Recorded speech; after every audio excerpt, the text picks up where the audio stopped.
اس میں الحمدللہ اس وقت 38 طالبات ہیں. ان 38 طالبات میں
فلينظر الإنسان مما خلق خلق من ماء دافق يخرج من بين الصلب والترائب إنه على رجعه لقادر يوم تبلى السرائر فما له من قوة ولا ناصر والسماء ذات الرجع والأرض ذات الصدع إنه على رجعه لقادر لقد خلقنا الإنسان في أحسن تقدير ثم رددناه أسفل الذين آمنوا وعملوا الصالحات فلهم أجر غير ممنون فما يكذبك بعد بالدين أليس الله بأحكم الحاكمين قرآن موٹی ہو گئی اور یہ ہو گیا اور نہیں صحیح ہو پا گا قرآن، ایسا نہیں ہے۔ اگر ہم محنت کرتے ہیں تو اللہ کی جانب سے مدد آتی ہے اور محنت رائگاں نہیں جاتی ہے۔ اب دیکھیے آپ یہیں سے اندازہ کریں گے انشاءاللہ کہ قرآن کس قدر بہتر ہو چکا ہے۔ شروع کریں۔ السلام علیکم۔ أعوذ بالله من الشيطان الرجيم بسم الله الرحمن الرحيم ألهاكم التكاثر حتى زرتم المقابر كلا سوف تعلمون ثم كلا سوف تعلمون كلا لو تعلمون علم اليقين لترون الجحيم ثم لترونها عين اليقين ثم لتسألن يومئذ عن النعيم اگلا جو مرحلہ آتا ہے وہ قرآن کریم کو سمجھنے کا۔ قرآن ہم سے کیا مطالبہ کر رہا ہے، اللہ ہم سے کیا چاہتا ہے، اور کون سی وہ چیزیں، کون سی وہ باتیں ہیں کہ جو اللہ کی خوشنودی کو جو ہے کھینچتی ہیں، اور کون سے وہ کام ہیں کہ جو اللہ کے غضب کو، اللہ کے غصے کو بھڑکاتے ہیں۔ تو قرآن ہم سے کیا مطالبہ کرتا ہے، اللہ کی منشا کیا ہے، اللہ کی کیا چاہت ہے انسان سے، تو یہ قرآن کے معنی سمجھائیں گے۔ قرآن کو جب ہم سمجھیں گے تب جو ہے یہ بات سمجھ آئے گی کہ قرآن کے مطالبات انسان سے، ایک مسلمان سے، ایک مومن ہونے کے ناطے کیا ہیں۔ تو معنی کو سمجھنا، اس کے ترجمے کو سمجھنا آسان ہو جاتا ہے۔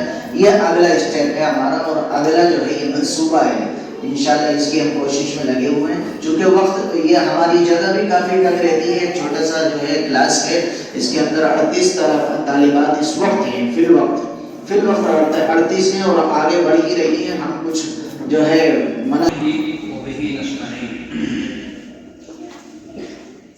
السلام علیکم ورحمۃ اللہ وبرکاتہ۔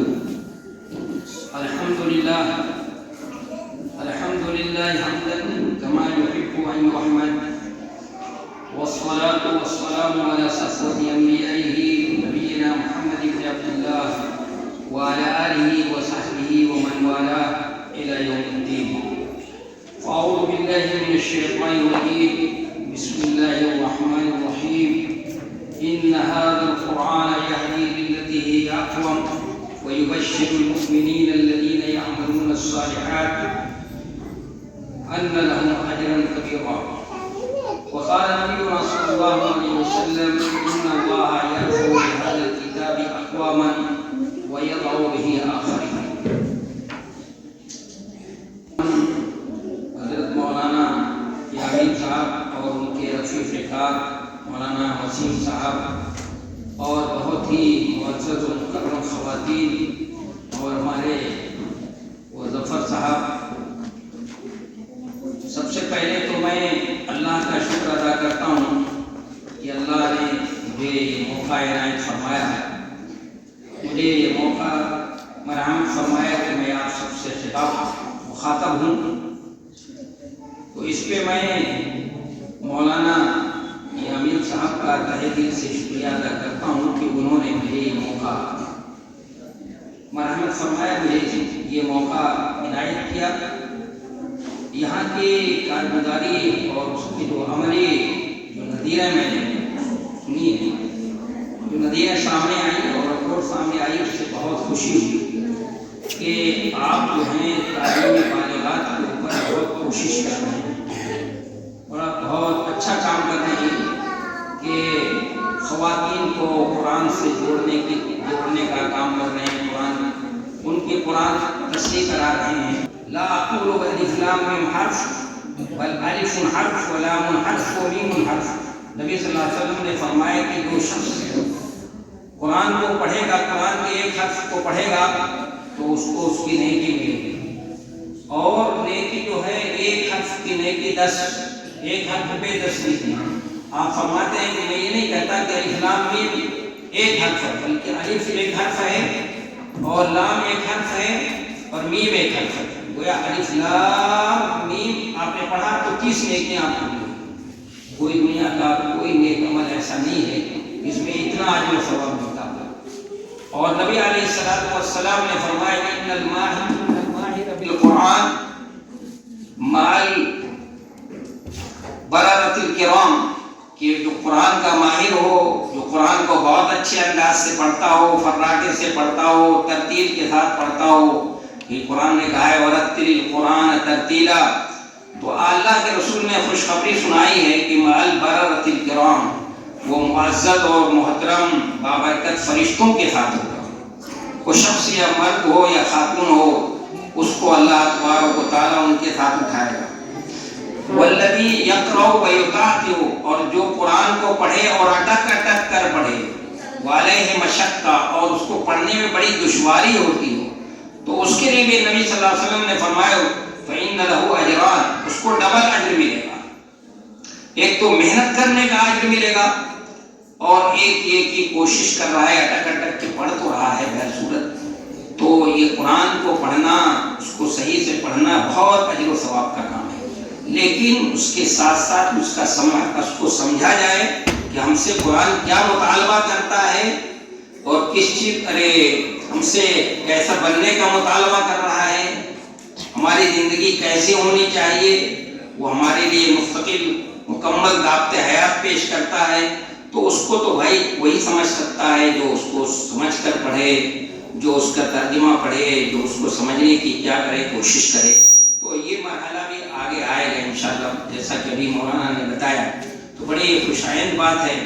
اور یہ قرآن سے لوگوں کو جوڑنا، ابھی جماعت اسلامی جو ہے یہ مہم چلا رہی ہے 11 سے لے کر 20 نومبر تک، اس میں کوشش یہی کی جا رہی ہے کہ مرد اور خواتین کو، نوجوان کو اور بوڑھوں کو، سب کو قرآن سے جوڑا جائے، کیونکہ اس کے بغیر امت کو ذلت و پستی کے رسوار سے نکالنا ممکن نہیں ہے۔ وہ قرآن کی طرف پلٹنے کے لیے کہا جائے، سب سے یہ کہا جائے کہ قرآن کی طرف پلٹو، بھائی اس کے بغیر کوئی چارہ نہیں ہے۔ تو میں نے ابھی جو آپ کے سامنے ایک آیت پڑھی ہے، اس کی روشنی میں چند باتیں کہوں گا جو ٹائم ہے میرے پاس، اور ایک حدیث نقل کرنے کی سعادت حاصل کی ہے میں نے، اس کی روشنی میں ایک بات کہوں گا، بس 2 باتیں آپ کے سامنے ہیں۔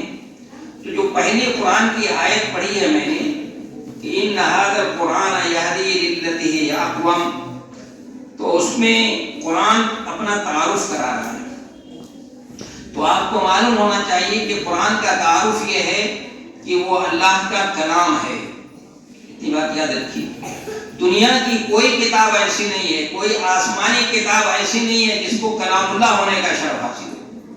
اگر کسی کو کلام اللہ ہونے کا شرف حاصل ہے تو وہ قرآن مجید ہے، بس اس کے علاوہ کوئی کتاب ایسی نہیں، چاہے توریت ہو، انجیل ہو، زبور ہو، اس کو کلام اللہ ہونے کا شرف نہیں حاصل ہے۔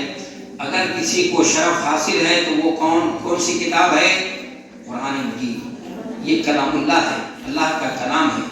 اللہ تبارک و تعالیٰ نے جبریل امین کے واسطے سے جناب نبی کریم صلی اللہ علیہ وسلم پر حسب ضرورت نازل فرمایا ہے۔ یہ عظیم کتاب ہے، اس لیے قرآن اس کی قسم کھا کے کہتا ہے قاف والقرآن المجید، یہ سورہ قاف ہے، بزرگ اور برتر قرآن کی قسم۔ قرآن کی صفت، قرآن اللہ تبارک تعالیٰ نے بیان کی، قرآن کی صفت ہے مجید۔ مجید کے معنی ہوتے ہیں بزرگ اور برتر، تو اللہ کی ایک صفت بھی ہے مجید۔ آپ اگر جانتی ہوں تو بہت اچھی بات ہے، نہیں جانتی ہیں تو وہ یاد کر لیجیے، اللہ کی صفت بھی مجید ہے، وہ مجید ہے، اس لیے ہم لوگوں کا نام رکھا جاتا ہے عبد المجید۔ تو اللہ کی صفت ہے مجید، اور قرآن کی صفت بھی مجید ہے۔ اس کا مطلب یہ ہے کہ جو کلام، جو متکلم ہوتا ہے، وہ اس کا کلام جو اس کی صفت ہے، اس کی صفت کا مظہر ہوتا ہے۔ چونکہ متکلم بزرگ اور برتر ہے، وہ بہت افضل ہے، اس لیے اس کا کلام بھی سب سے کیا ہے؟ افضل ہے۔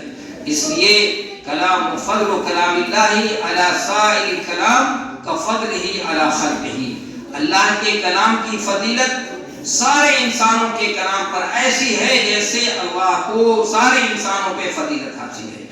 اتنی بات پہلی یاد رکھیے، جب قرآن پڑھیں آپ تو اس تصور کے ساتھ پڑھیے کہ یہ اللہ کے کلام کو پڑھتی ہیں، پڑھ رہی ہیں آپ۔ اس لیے ہمارے بزرگان دین یہ قرآن جب پڑھتے تھے تو یہ کہتے تھے کہ میں جب یہ سوچتے تھے کہ میں اللہ سے کیا ہو جاؤں، میں اللہ سے ہم کلام ہو جاؤں، تو کہتے تھے میں قرآن پڑھتا ہوں، تب تو میں قرآن پڑھتا ہوں، اور جب میں یہ چاہتا ہوں کہ میرا رب مجھ سے ہم کلام ہو تو میں نماز پڑھتا ہوں۔ تو آپ جب قرآن مجید کی تلاوت کریں، پڑھیں قرآن مجید، تو یہ سمجھیں کہ اللہ آپ سے کیا کر رہا ہے؟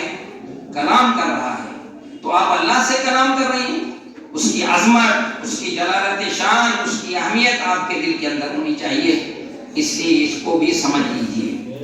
اور قرآن اپنا تعارف کراتے ہوئے کہتا ہے ان ھذا القرآن یہدی للتی ہی اقوم، کہ یہ قرآن جو ہے بالکل سیدھے راستے کی طرف رہنمائی کرتا ہے۔ وَيُبَشِّرُ الْمُؤْمِنِينَ الَّذِينَ يَعْمَلُونَ الصَّالِحَاتِ، اور مومنین کو جو نیک عمل کرتے ہیں ان کو خوشخبری سناتا ہے کہ ان کے لیے بہت بڑا اجر ہے۔ تو قرآن کا دوسرا تعارف یہ ہے کہ وہ ہدایت نامہ ہے۔ ابھی بچی نے قرآن مجید کی تلاوت کی تھی تو کہا تھا سورہ بقرہ کی آیت، آپ پہلی آیت میں ھدی للمتقین، جو قرآن کس کے لیے ہدایت نامہ ہے بھائی؟ متقیوں کے لیے۔ اور اسی سورہ میں دوسری جگہ فرمایا اللہ تعالیٰ نے شہر رمضان الذی انزل فیہ القرآن ھدی للناس، کہ رمضان مبارک کے مہینے میں قرآن مجید نازل کیا گیا، یہ ھدی للناس، لوگوں کے لیے ہدایت نامہ ہے۔ یہ قرآن جو ہے ہدایت نامہ ہے۔ قرآن کی دوسری صفت یہ ہے کہ یہ ہدایت نامہ ہے۔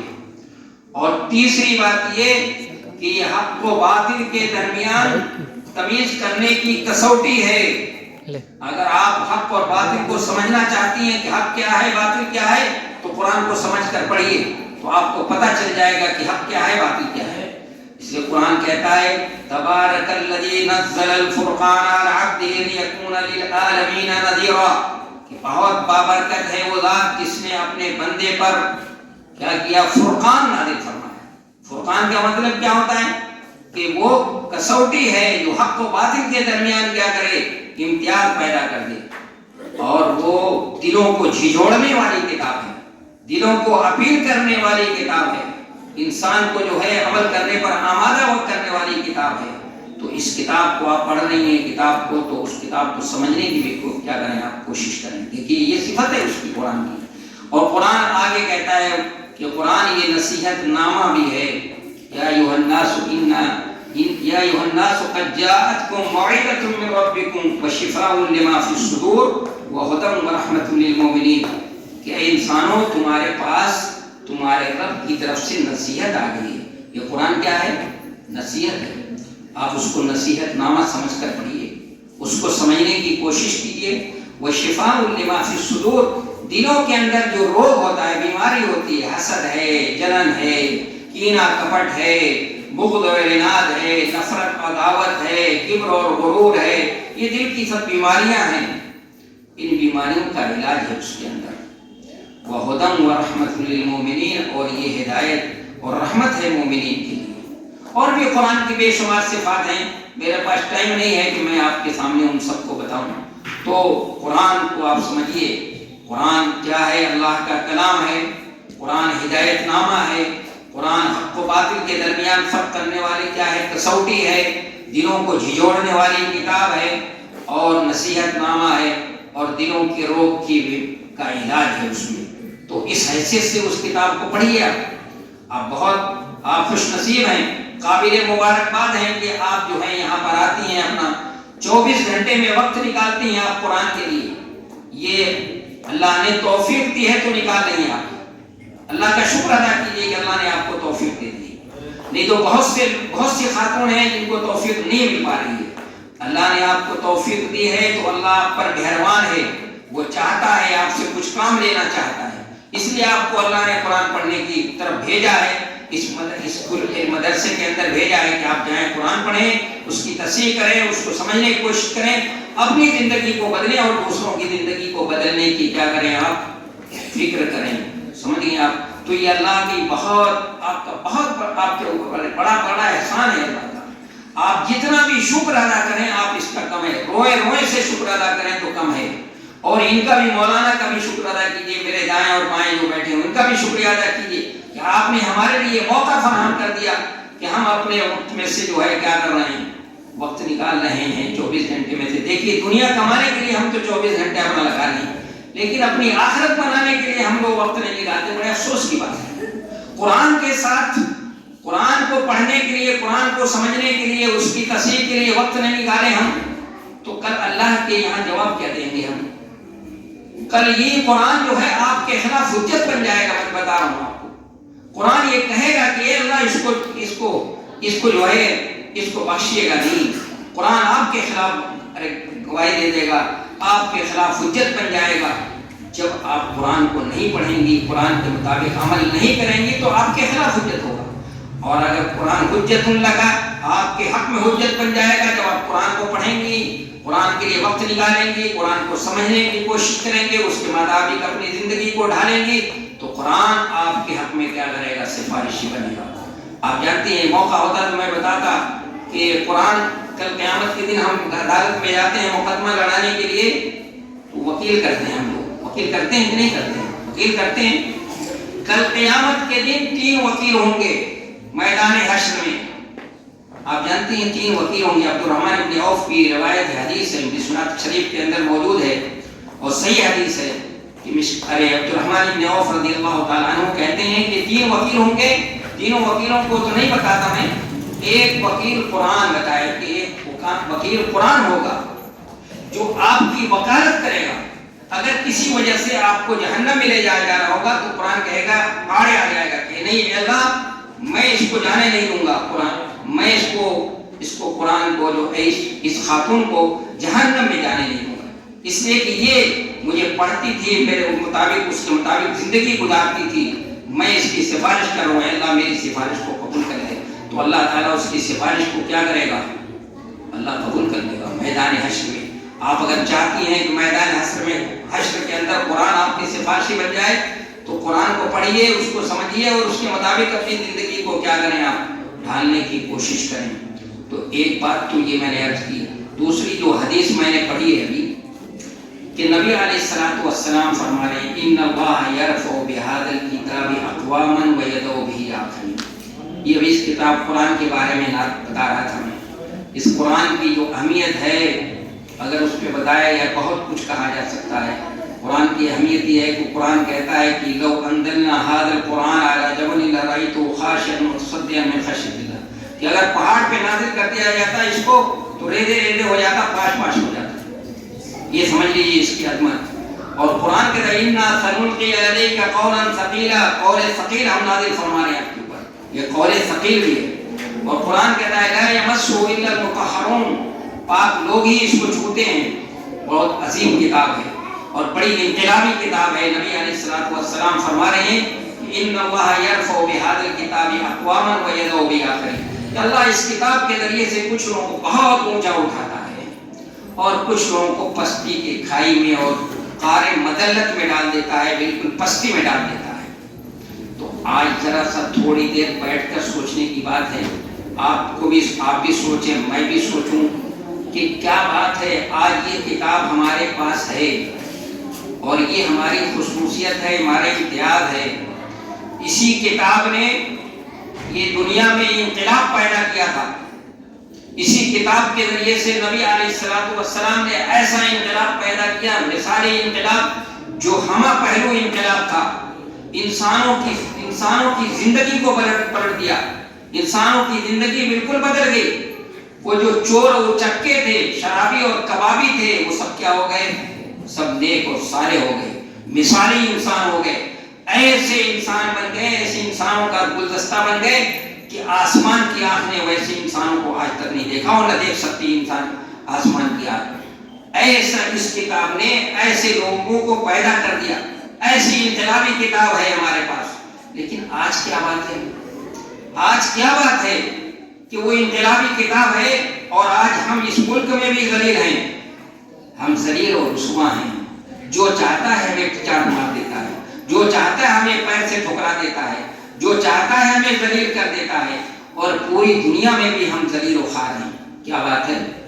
نعوذ باللہ، ایسا تو نہیں ہے یہ کتاب جو اس کی تاثیر تھی ختم ہو گئی بھائی، ایسا تو نہیں ہے، ایسا نہیں ہے، اس کتاب کی تاثیر نہیں ختم ہوئی۔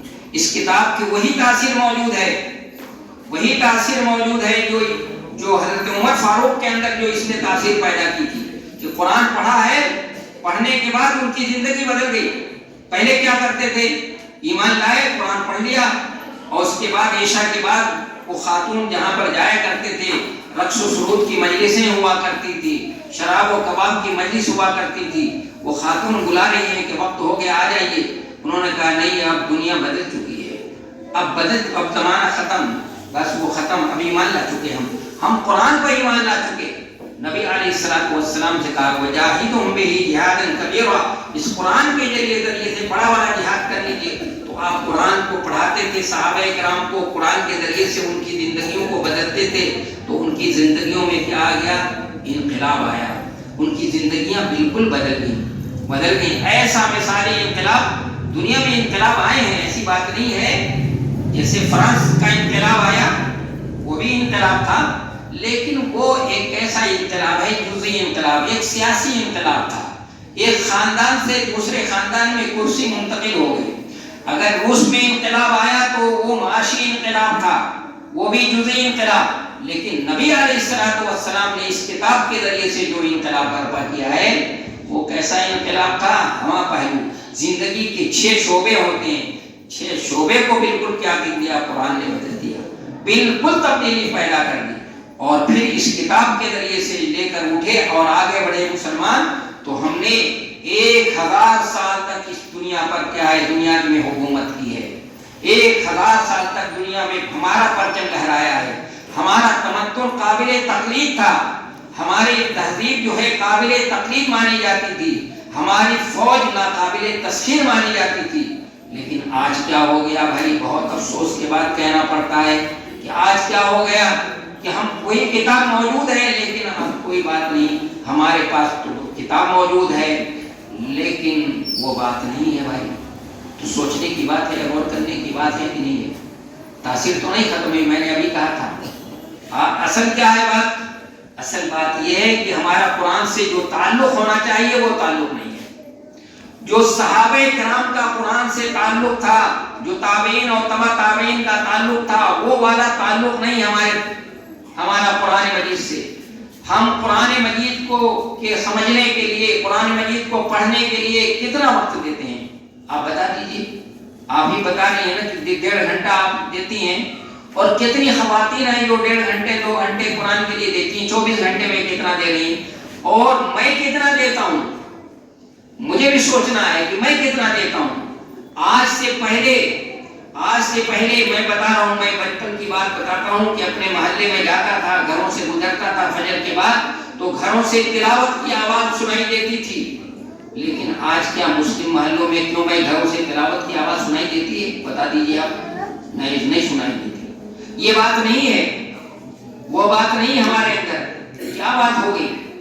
آج ابھی بہت افسوس کے ساتھ کہنا پڑتا ہے، ہو سکتا ہے آپ کے پاس بھی آپ نے دیکھا ہوگا، ایک کلپ آئی تھی میرے پاس کہ ایک کلاس میں ایک ٹیچر نے اپنے طالب علموں سے کہا کہ تمہارے پاس تمہارے گھر پہ کوئی ایسی کتاب ہو بیٹا جو نہ پڑھی جاتی ہو نا، تو ہمارے یہاں اسکول کی لائبریری میں لا کر دے دو، تاکہ یہاں لائبریری میں رکھی جائے گی تو لوگ پڑھیں گے۔